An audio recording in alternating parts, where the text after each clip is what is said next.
80 കഴിഞ്ഞ ഒരു മനുഷ്യനോട് നിങ്ങൾ ഒരു ചോദ്യം ചോദിച്ചാൽ അയാൾ നിങ്ങളുടെ മുഖത്തേക്കൊന്ന് സൂക്ഷിച്ചു നോക്കും. ശേഷം 5-10 സെക്കൻഡുകൾക്ക് ശേഷമായിരിക്കും നിങ്ങൾക്ക് മറുപടി നൽകുക. നിങ്ങളുടെ ചോദ്യം അദ്ദേഹത്തിന് മനസ്സിലാകാനും തിരിച്ച് മറുപടി പറയുവാനുമുള്ള അദ്ദേഹത്തിന്റെ തലച്ചോറിന്റെ പ്രവർത്തനക്ഷമത കുറഞ്ഞതാണ് കാരണം. ചിലപ്പോൾ ചോദ്യം ഒന്നോ രണ്ടോ തവണ നിങ്ങൾക്ക് ആവർത്തിക്കേണ്ടി വരും. ചില പ്രായമായ ആളുകളോട് നിങ്ങൾ എന്ത് ചോദിച്ചാലും അവർ ഒരു പകപ്പോടെയും പേടിയോടെയും ഉത്കണ്ഠയോടെയുമായിരിക്കും ആദ്യത്തെ 3-4 സെക്കൻഡ് അവർ നിങ്ങളെ നോക്കുക. നിങ്ങൾ ഒരുപക്ഷെ ശ്രദ്ധിച്ചിട്ടുണ്ടാകും, പ്രായമായവരെ നിങ്ങൾ കൈപിടിച്ച് മുൻപോട്ട് നടത്തിയാൽ അവർ പെട്ടെന്ന് കാലുകൾ മുൻപോട്ട് വയ്ക്കാറില്ല. നിങ്ങളെ അവർ പുറകോട്ട് വലിക്കും. നടക്കുന്ന സമയത്ത് അവർ എവിടെയെങ്കിലും പിടിച്ചാൽ ബലമായി അവർ അവിടെ മുറുകെ പിടിക്കും. അവരുടെ കൈ വിടുവിപ്പിക്കുവാൻ ചിലപ്പോൾ നമ്മൾ പാടുപെടേണ്ടി വരും. ഇതെല്ലാം പ്രായമാകുമ്പോൾ ഏറി വരുന്ന ഭയത്തെയാണ് സൂചിപ്പിക്കുന്നത്. നമ്മളെ ഓരോരുത്തരെയും കാത്തിരിക്കുന്ന ഒരു മാറ്റമാണത്. നമ്മൾ അത് അംഗീകരിച്ചേ മതിയാകൂ.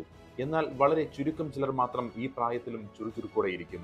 ഉദാഹരണം, നമ്മുടെ മുൻ മുഖ്യമന്ത്രിയും പ്രതിപക്ഷ നേതാവുമായിരുന്ന സഖാവ് എസ് അച്യുതാനന്ദൻ. അദ്ദേഹം 80കളിൽ ആക്റ്റീവായിരുന്നു. കാരണം അത് അദ്ദേഹത്തിന്റെ ജീവിതശൈലി അങ്ങനെ ആയതുകൊണ്ടാണ്.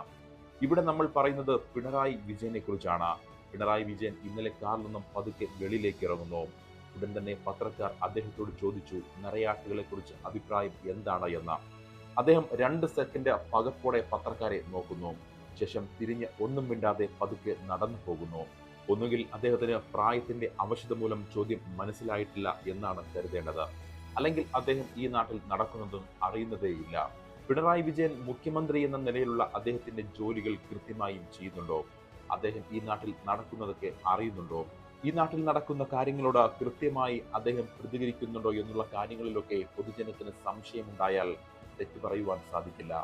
ഓർമ്മകളും കമാൻഡിംഗ് പവറുമൊക്കെ നശിച്ച പിണറായി വിജയനെ ജനങ്ങളെ അറിയിക്കാതെ ആ സ്ഥാനത്ത് തന്നെ ഇരുത്തിക്കൊണ്ട് മറ്റാരെങ്കിലുമാണോ ഈ സംസ്ഥാനം ഭരിക്കുന്നത് എന്ന് തോന്നിപ്പോകുന്ന തരത്തിലുള്ള പ്രതികരണങ്ങളാണ് പിണറായി വിജയനിൽ നിന്നും വന്നുകൊണ്ടേയിരിക്കുന്നത്. നിരപരാധിയായ പാവപ്പെട്ട ഒരു ദളിത് സ്ത്രീയെ ഒരു ദിവസം മുഴുവനും പച്ചക്കറി വിളിച്ചുകൊണ്ട് അപമാനിച്ച് കളിയാക്കാൻ നോക്കിയ പോലീസുകാർക്കെതിരെ ഒരു നടപടിയും സ്വീകരിക്കാതെ ആർക്കെങ്കിലും ആ കസേരയിൽ മിണ്ടാതിരിക്കുവാൻ സാധ്യമാണോ?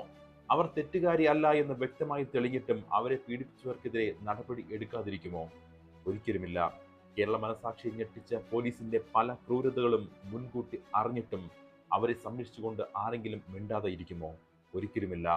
എന്തൊക്കെയായാലും ഞാൻ മുഖ്യമന്ത്രിയായിരിക്കുമ്പോൾ ഈ സംസ്ഥാനത്ത് ഈ ക്രൂരതകളൊന്നും നടക്കുവാൻ അനുവദിക്കില്ല എന്ന ആ സ്ഥാനത്ത് ഒരു സാധാരണ മനുഷ്യനിരുന്നാൽ പോലും പറയില്ലേ? നാഥനില്ലാ കളരി പോലെ ഭരണവർഗവും പോലീസും ചേർന്ന് സംസ്ഥാനത്താകെ വെളിച്ചപ്പാട് തുള്ളുന്ന ഭീകരാവസ്ഥയാണ് നമ്മൾ ഇപ്പോൾ അനുഭവിച്ചുകൊണ്ടിരിക്കുന്നത്. ചുരുക്കി പറഞ്ഞാൽ, ചെയ്തു കൂട്ടിയ അഴിമതികൾക്കും കൊള്ളകൾക്കും ജയിലിൽ പോകാതിരിക്കുവാൻ വേണ്ടി പിണറായി വിജയൻ കേരള സംസ്ഥാനത്തെ ആർക്ക് വിറ്റിരിക്കുന്നു എന്ന് പറഞ്ഞാൽ പോലും അതിൽ അത്ഭുതപ്പെടുവാൻ ഒന്നും തന്നെയില്ല.